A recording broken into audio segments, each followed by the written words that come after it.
Evet,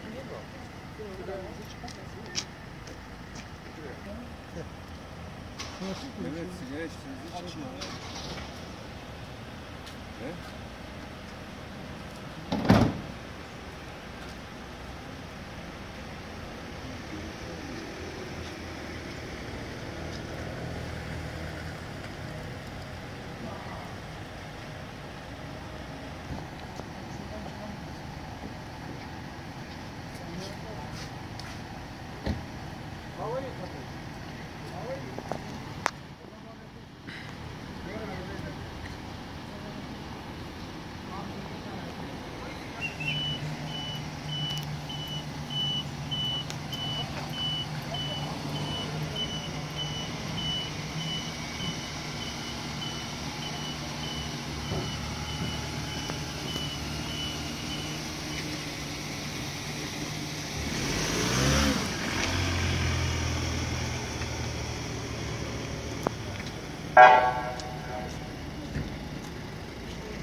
Dur geri gelsin böyle gitsin.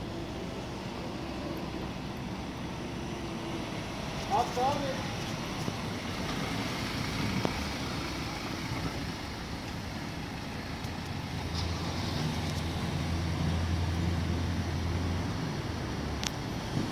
Ne kadar bir şey var mı?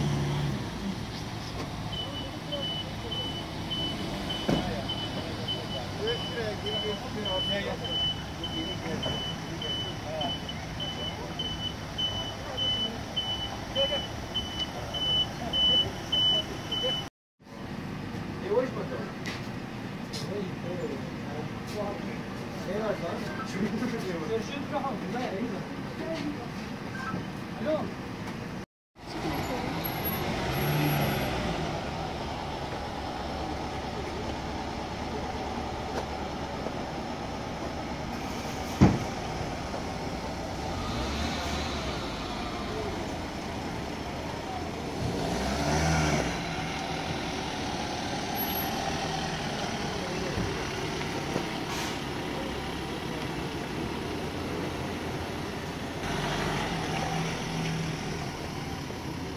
Bakalım.